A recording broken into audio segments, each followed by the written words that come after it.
Hi everybody, Wandering Jewess here in the Jewish Museum in Dublin, and joining us today is Mr. Edwin Alkin, a member of the Ireland Jewish community. Hi Edwin. Hi, good morning. Good morning, how are you doing? I'm very well, thank you, and it's very nice to be here with you. Thank you. All right, so can you tell me a little bit about where we're sitting? Right, we're sitting in what is known as the Irish Jewish Museum, and it is an old synagogue with quite an interesting history. The synagogue closed in the late 60s by 1970. Mm-hmm. It lay empty for a number of years because the trustees of the building couldn't part with it, and at the same time didn't know what to do with it, right. So it just lay empty. And in the 1980s, early 1980s, the Dublin Hebrew congregation, which would be the main body of the community, had an exhibition of its furnishings and its records and pictures and so on. And when the exhibition was over, instead of just putting it back into storage or into a cupboard, the idea came up that it would be nice to have a permanent exhibition. And then two ideas came together. One to have a permanent exhibition, and the other something to do with the synagogue. Mm-hmm. So the decision was taken to turn it into a museum. Okay.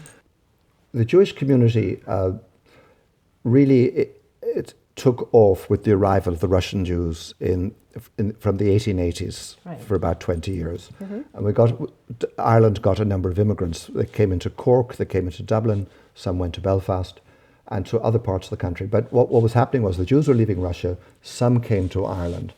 When they arrived in Ireland, most of them were quite poor, and they had to find accommodation, and it tended to be in the city centre in tenements. Right.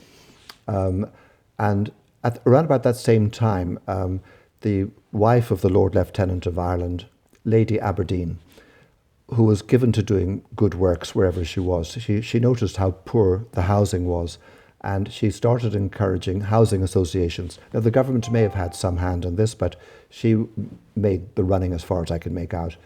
And she encouraged housing associations to be set up to provide affordable housing. Mm-hmm.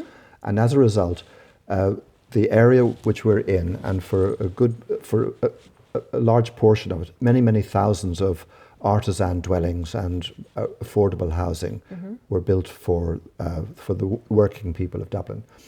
And as soon as the poor Jews down in the city centre, in the tenements, could afford it, they moved up here.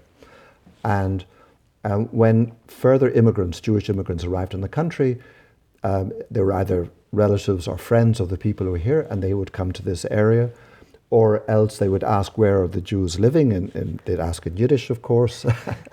And whoever could answer, they knew that he was the person. And whatever happened, they were sent up here. They were pointed in this direction. They probably followed the canal from where the ships came in. Yeah. So by and by, this became the Jewish Quarter, and it even became known colloquially as Little Jerusalem. Little Jerusalem. I wanted to ask you, what do you see as the difference between how it was for you to grow up as a Jew in Ireland and how it'd be for kids of the community today? The trend in the last 20-25 years has been for most of the young people to either go abroad for their education, or once they're educated, to leave and go particularly where there is a larger Jewish community where they would have more choice for finding partners. Right. And this has been the trend. And whether they were religious or not religious, it's affecting both types of Jew. So the community here is rather small, right? And as a result, what is a small community is getting smaller all the time. The community peaked in the 1950s at about 5,000 or 6,000 in the island of Ireland. But we've been in decline ever since, and that decline has been speeding up in more recent times. So we numbered the community at 1,000 or less, made up of the Orthodox community and the Reform community. Right. Each one has its own synagogue and our centre, community centre for its group. Yeah. And the trend is for the old people are passing away, so right. It's an aging community, and for the young people to leave the country either for education or after their education, And when that happens, very often, the next thing is that the parents follow to be near their children or their grandchildren, and even in some cases the grandparents. So, and that is the trend at the moment. So, there are some signs of it slowing, but they're not great signs. But at the same time, there are a couple of thousand young Jewish professionals who have moved to Ireland for working in high-tech, pharmaceuticals, insurance, accounting. From the States and from Israel? From Israel, from the States, from France, from all over. At one stage I heard there might have been 50 Turkish Jews in the country. Really? We never saw them. We certainly had a few from Georgia. They might have come via Israel. So do you have, I'll divide this question to two. Do you have a connection to that Jewish community? Does it reach out? We are reaching out to this unaffiliated community by trying to welcome them to synagogue services, regular services, or festival times, Purim, Hanukkah, Christmas, etc. And Passover. There's a communal Seder, there's a Purim party, Hanukkah party, and we have film events invited. And so recently we had a film in the Orthodox hall, the attached to the shul, and it's called Notebook, a well-known modern Israeli film, 2018. And we had quite a good turnout from Israelis who would not be in the habit of coming to the synagogue for a service, but they came for the film, and it was a very friendly and good occasion. Right. So that's the second part of my question. So are you in connection with how many Israelis are in Ireland today? There could be over 1,000. Over 1,000. Over 1,000. And part of it would be thanks to the fact that Intel is here. Right. And Google. And Google, PayPal, Facebook, yeah. LinkedIn, you name them. And they are. We know they are there, and so I'm a regular shul goer, and on Shabbos morning, you look around and you see, well, who's here today? Right. And sometimes it's very poor. You might have 25 men, 35 men. Not all of them Dublin residents, the visitors, are from the new community. Right. But then some weeks you see a lot more faces, and there are people they've been around but they haven't been here. They say things like, "I've been living in Ireland for 3 years. I never knew there were any Jews here." There you go. Yeah. And so on. So we hope that the word will get out, and the community has started up a cheder on a Sunday for children, and during the summer they did Krav Maga, which would be well known in Israel, and it captivated a lot of young males, and maybe I don't know about females, but certainly they weren't regular shul goers, but they came to the community's activity, right? That's right. Does the Jewish community in Ireland have any relations or joint work with the Israeli embassy? Yes. We share the same security personnel, very, very close relations with all the ambassadors and other people in the embassy. Right, that's good to hear. Yes. And I wanted to ask you, what do you see as the main challenges of, we talked about that for a little bit, the main challenges of Jewish community in Europe in general and in Ireland in specific for sure? Well, the rise of Anti-Semitism,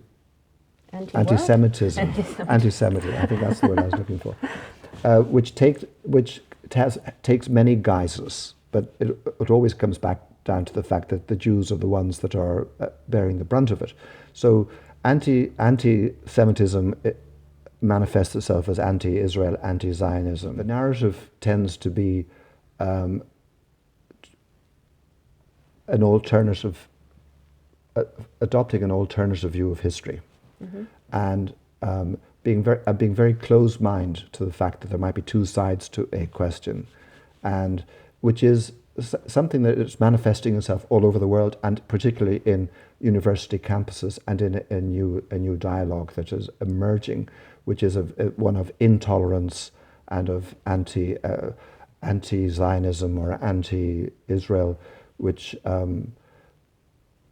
we understand as being anti-Semitic. And you classify that with anti-Semitism. We can't, but the other narrative is no, that it's only criticism of Israel. Right. However, when you listen, you don't hear much criticism of Israel. You just hear the same things being trotted out: persecution, genocide, same historical arguments, apartheid, and so on. And it's a twist on history, and one lives in hope that things will get better. There are signs that this is happening, but they could be just green shoots, so we won't go there now. Do you feel anti-Semitism in Ireland? You don't. No, you do not feel anti-Semitism. It is there. It has always been there, but it's been here in Ireland at a much, much lesser scale than in other places, and it was less noticeable. Okay, so you didn't, living here, you don't feel targeted? No, okay. you don't. No, okay. No. In quite the opposite. Very good relations with the government, if you like. Great. Very good relations with the police. That's necessary. That's great to hear. Do you have any message for our viewers worldwide? Yes, have a very good year. Do come to Ireland. It's a very, very popular destination, and you get a wonderful welcome here from all manners of people. And if the weather is good, there's nowhere better than here. And if the weather is good, ask any visitors who have been here for their experiences, and I think they'll confirm what I've said. Yeah, I'm a visitor. I'm confirming. All right, this has been great, Edwin. Thank you so much. You hear that, guys? Come visit Ireland, and when you do, come visit the Jewish community, because you'll get in a cold weather, you'll get a very warm welcoming, and that's what you're looking for. And do attend the synagogue, because do that. Apart from the spiritual side of it, that is where you'll meet the local Jewish community, and you'll be welcomed by the rabbi, and you will and you will go away with a very, very good experience. Right, and it's not just a religious aspect. There are many other aspects to it too. Being a part of a community, being a part of just social fabric, and getting to know people. So that's grand. Edwin, thank you so much. This has been a pleasure. Good Shabbos. Good Shabbos.